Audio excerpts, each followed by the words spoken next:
चींटी और कबूतर की कहानी बहुत समय पहले की बात है। भीषण गर्मी के दिनों में एक चींटी पानी की तलाश में इधर-उधर घूम रही थी। कुछ देर घूमने के बाद उसने एक नदी देखी और नदी को देखकर चींटी बहुत प्रसन्न हुई। वह पानी पीने के लिए एक छोटी सी चट्टान पर चढ़ गई, लेकिन वह फिसलकर नदी में गिर गई। जब चींटी डूब रही थी, तभी चींटी को एक कबूतर ने देख लिया। वह कबूतर जो कि पास के एक पेड़ पर बैठा हुआ था, कबूतर ने चींटी की मदद की। चींटी को संकट में देखकर कबूतर ने झट से एक पत्ता पानी में गिरा दिया। चींटी पत्ते की ओर बढ़ी और उस पर चढ़ गई। फिर कबूतर ने ध्यान से पत्ते को बाहर निकाला और जमीन पर रख दिया। इस तरह चींटी की जान बच गई और वह हमेशा कबूतर की आर्नी हो गई। इस घटना के बाद चींटी और कबूतर सबसे अच्छे दोस्त बन गए और उनके दिन खुशी से बीते। तभी कुछ दिनों के बाद एक दिन जंगल में एक शिकारी आया। शिकारी ने पेड़ पर बैठे सुंदर कबूतर को देखा और अपनी बंदूक से कबूतर पर निशाना साधा। यह सब वह चींटी देख रही थी, जिस चींटी को उस कबूतर ने बचाया था। यह देखकर उस चींटी ने शिकारी की एड़ी पर काट लिया, जिससे वह दर्द से चिल्लाया और उसके हाथ से बंदूक गिर गई। कबूतर शिकारी की आवाज से घबरा गया और कबूतर को एहसास हुआ कि उसके साथ क्या हो सकता है। वह अपनी जान बचाने के लिए वहां से उड़ गया। जब वह शिकारी जंगल से चला गया, फिर कबूतर वहां उस चींटी के पास वापस आया और उसकी जान बचाने के लिए चींटी का धन्यवाद किया। इस तरह दोनों दोस्त चींटी और कबूतर विपत्ति के समय में एक दूसरे के काम आए। शेर और बंदर की कहानी टापू पर पहुंचते ही, जैसे ही शेर ने बहुत सारी जानवरों को देखकर उसके मुंह से लार टपकने लगी। शेर ने एक ही दिन में बहुत सारे जानवरों को मार डाला और कुछ जानवरों को खाकर बाकी जानवरों को ऐसे ही छोड़ दिया।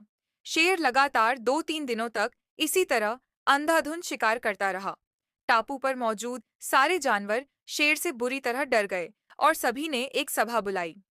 उस सभा में क्रूर शेर से बचने के उपाय पर चर्चा हो रही थी। सभी ने अपने अपने सुझाव दिए। उसी सभा में एक बूढ़ा बंदर भी था, जो अपनी बुद्धिमानी के लिए पूरे टापू पर जाना जाता था। टापू के सारे जानवरों ने उस बूढ़े बंदर से सुझाव मांगा।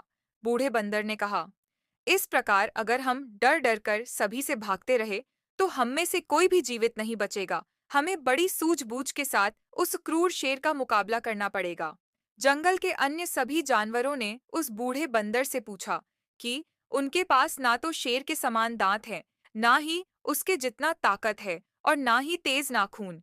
हम उस खूंखार शेर का सामना कैसे कर पाएंगे? बूढ़े बंदर ने अन्य जानवरों से कहा, हमें आमने सामने की लड़ाई नहीं लड़ना है, बल्कि युक्तिपूर्ण तरीके से शेर का सामना करके उसे खत्म करना होगा। सभी जानवर बंदर के इस बात से सहमत हुए और उन्होंने बंदर से ही आगे की योजना बनाने के लिए कहा। सभी जानवर के अनुरोध करने पर बंदर ने योजना बनाने को तैयार हो गया और उसने एक बेहतरीन योजना बनाई, जिससे बड़ी आसानी से उस क्रूर शेर को मारा जा सकता था। जंगल के सभी जानवरों ने मिलकर एक बहुत बड़ा एवं गहरा गड्ढा खोदा और उस गड्ढे के ऊपर घास फूस और पत्तियों से ढक दिया, जो देखने में बिल्कुल जंगल की अन्य समतल जमीन की तरह दिखाई दे रहा था।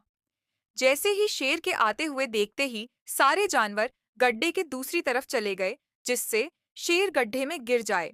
शेर ने जैसे ही एक साथ बहुत सारे जानवरों को देखा, वैसे ही उसकी भूख जाग गई और वह उनका शिकार करने के लिए जानवरों की तरफ भागा। जैसे ही शेर गड्ढे के ऊपर से निकला, घास फूस और पत्तियों के दब गई और शेर गहरे गड्ढे में गिर गया। शेर ने और गड्ढे से बाहर निकलने का बहुत प्रयत्न किया, पर गड्ढा इतना अधिक गहरा था कि अनेक कोशिश करने के बाद भी वह गड्ढे से नहीं निकल सका।